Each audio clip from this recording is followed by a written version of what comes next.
Did you know that there was a queen who was hated by her people throughout French history?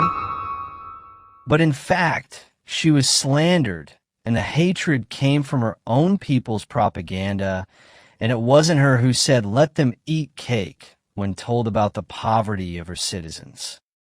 So who said that? Let them eat cake, she says, just like Marie Antoinette. Let them eat cake. Words that resonate throughout history, considered symbols of the savagery of power, only to be revealed as perhaps all an illusion. Now we are drawn into the vortex of the myth's origins, the story of a queen named Marie Antoinette and the phrase associated with her, diving between fact, propaganda, and searing tragedy. Marie Antoinette was born on November 2nd, 1755, in Vienna, Austria, the 15th child of Empress Maria Theresa and Emperor Francis I. At just 14, she was shipped to France to marry Louis Auguste, the future Louis XVI, a marriage not of love, but of politics, a fragile bridge between two empires long divided by war. Where her husband ascended the throne in 1774, Marie became Queen of France at only 19. Versailles was no ordinary palace. It was a world of diamonds, etiquette, and venom. Every move, every glance, every whisper could start a scandal. And in that glittering cage, Marie Antoinette, lonely, isolated, and constantly scrutinized, became both adored and despised. She spent lavishly on fashion, on theater, on her private retreat, the Petit Trianon. Meanwhile, France was drowning in debt. The country's poor struggled to afford bread, and taxes bled them dry. Thus was born her cruel nickname, Madame Deficit. To the people, she became the perfect villain, the face of royal excess. Now here's the twist. The infamous phrase, "let them eat cake," or in French, "qu'ils mangent de la brioche," did not come from her lips at all. According to History Extra, the phrase existed long before Marie Antoinette ever set foot in France. In fact, philosopher Jean-Jacques Rousseau wrote about a great princess saying those exact words in his Confessions, written around 1765, when Marie was still a child in Austria. So, whoever said it, it couldn't have been her.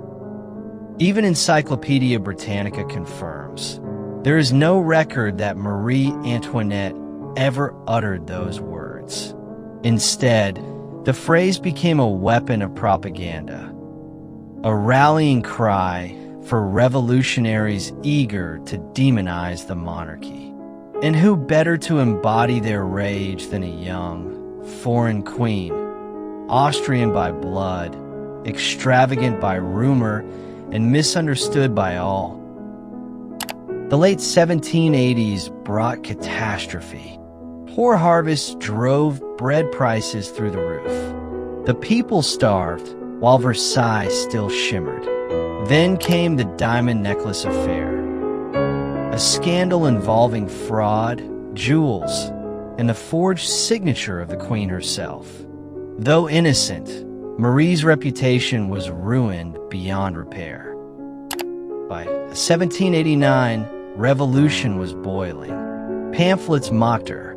Caricatures painted her as a serpent, a witch, a monster draped in gold while children died in the streets.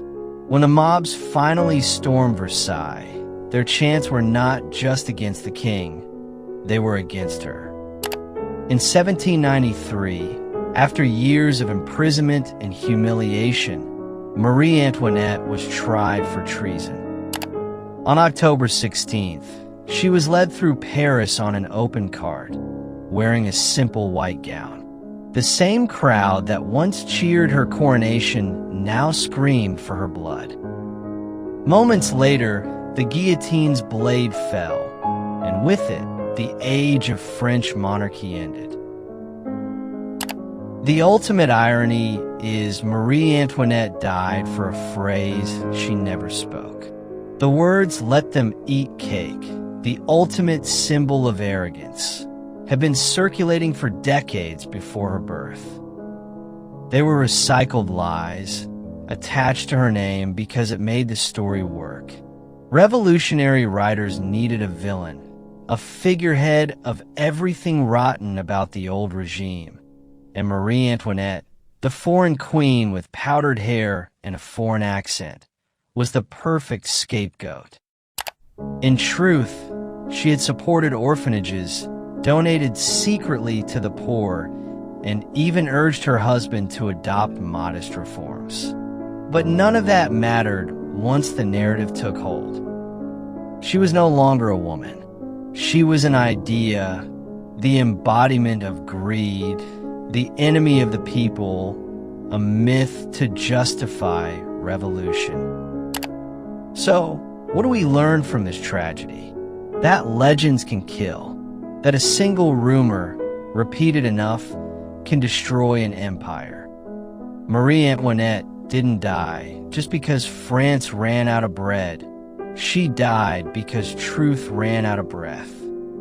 History turned her into a monster so that justice could look heroic. But strip away the propaganda, and what remains is a young woman crushed by forces larger than herself. A queen who became the world's most misunderstood scapegoat. And maybe that's the real lesson. Every age creates its own Marie Antoinette. Every society finds someone to blame, someone to burn, and the louder the mob, the harder it is to hear the truth. So, the next time you hear someone say, "let them eat cake," remember this: the cake was never baked, the words were never spoken, and the queen was already condemned long before the blade fell. Did you like a story like this? Subscribe to stay updated with more stories like this. Don't forget to like, share, and comment if you have any request stories that you like. Thank you for watching, and see you in the next video.